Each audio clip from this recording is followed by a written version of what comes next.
Bueno, yo soy una persona que estaba allí el día que sucedió lo que ya sucedió en mi país. Estaba a 20 cuadras de donde fue sacado este hombre que sacamos de nuestra patria, Manuel Zelaya Rosales. Pues es un evento y un hecho totalmente predecible para los que vivimos ahí durante 3 años soportándolo. Inclusive nos preguntábamos todos los días, las personas decentes de mi país, ¿y quién le va a poner ¿cómo se llama? El famoso dicho ese, ¿quién le va a poner el cabello al gato? Todos nos preguntábamos eso porque nos sentíamos impotentes, y el tipo estuvo a un paso. Solo le faltó un paso para convencer a las Fuerzas Armadas, que era el último bastión que quedaba, para montar la dictadura de los desgraciados, como yo le llamo a esas cosas que están inventando en América Latina, donde los desgraciados vuelven a tener poder y vuelven a abusar a vista y paciencia de clases profesionales, de empresarios, de microempresarios, de intelectuales, de poetas, de escritores, de dramaturgos. Tedos aplauden la estupidez política latinoamericana. Yo decidí no aplaudir eso ya porque eso me aburre, eso me cansa.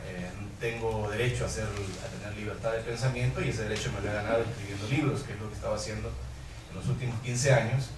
He publicado y puesto a la vista del público 10 libros de diferentes temáticas, con diferentes tonos, desde la poesía hasta la dramaturgia.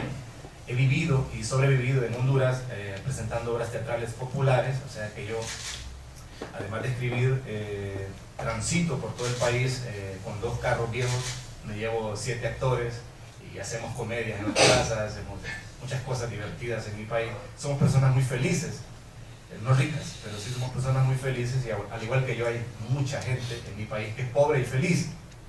El problema es que las políticas se diseñan para infelices, y eso por eso no nos abarca a nosotros. No me siento aludido por políticas para infelices, pues. Entonces el problema es que casi todo el dinero, tanto el que nosotros producimos como el que producen los países ricos, que son los cómplices de estas estupideces, se destina a los infelices. Y los infelices ya sabemos que no saben ni pueden un montón de cosas. Ni saben un montón de cosas, ni pueden un montón de cosas. Y les atribuimos unas virtudes y unos rasgos de identidad que no son ciertos. Existe la ficción de que el pobre es buena gente, de que el pobre es bien solidario, de que el pobre no tiene nada que comer, y los inventamos un montón, un rosario de inventos alrededor de la pobreza, que no son ciertos, porque para la pobreza, para mucha gente es una teoría. Para los que somos pobres no es una teoría, es una realidad, pero no todos asumimos esa realidad con dolor, y ese es el punto más medular de mi exposición. La pobreza no es como se ve desde lejos. Además, nosotros los pobres tenemos somos muy mágicos, tenemos una capacidad de farsa, una capacidad de diversión, tenemos muchos recursos como para dar la imagen, para crear muchos espejismos en torno a lo que realmente nos pasa. Y cuando hablo de los pobres, abarco todo, abarco el marero, abarco al campesino, abarco a todo el mundo, a los obreros, a los sindicatos. Nos entendemos muy bien. Hay un gran entendimiento entre los pobres, y ese entendimiento cuesta ahondar en él porque se ve desde la perspectiva del espejismo del que quiere ayudar, y generalmente nos ayudan dándonos o regalándonos cosas que realmente no ocupamos. ¿Comprenden? De manera que el político nuestro, el político que ha gobernado nuestros países, es un político muy listo, muy astuto, no hay que subestimarlo. Es un político que viene de la pobreza. Recuerden ustedes que en el caso de Honduras los ricos no han aportado políticos, sino que se han distanciado de la política, no les gusta participar, no les gusta leer, no van a los foros, no leen ningún tipo de libro. Entonces la cantera del político es el pobre. ¿Comprenden? Al venir de la pobreza, el político ve en la política la oportunidad de desquitarse de todo. Es un desquite total. Él se quiere desquitar por todo lo que le pasó, de todos los enemigos que dejó cuando era matón, de todas las mujeres con las que no tuvo relación cuando era pobre, en fin, de todo aquello que no tuvo acceso cuando fue miserable, ahora en la política lo tiene. Pero el placer más morboso que yo percibo en el político es el de querer dominar a aquellas castas de personas que se consideran superiores, que son los profesionales y los hombres y los burgueses. Es el caso más típico y más reciente, es el de Mel Zelaya. Mel Zelaya, para mí, que es un político dañino, pero es un traidor también, se ha echado a la bolsa a toda la gente que no entiende lo que ha pasado en mi país. Nosotros fuimos como personas decentes y honestas a votar un buen día, incluyéndome yo. Fui a votar. Votamos por este político que se hace pasar, que se hace pasar ahora por revolucionario, pero que era simplemente un caudillo liberal. La otra opción que teníamos era un caudillo nacionalista, y elegimos al caudillo liberal porque el otro estaba ofreciendo una doctrina de puño firme contra las maras y que abarcaba un sistema coercitivo. Entonces no nos gustaba mucho eso, porque en realidad Honduras no es muy proclive, es el país más, diría, menos conflictivo, más tropical de Centroamérica, junto a Panamá. Nosotros el cuento aquel de las revoluciones con garrote, con héroes de fusil y todo eso no lo creímos nunca, y quedamos en medio de países que se agarraron a tiros durante 2 décadas, con sus fusiles, con sus chimbas. Chimbas son fusiles hechos en la casa, que los hacen muy bien los mareros. Y estuvimos en el centro de ese fuego cruzado, pero nunca nos tragamos ese cuento.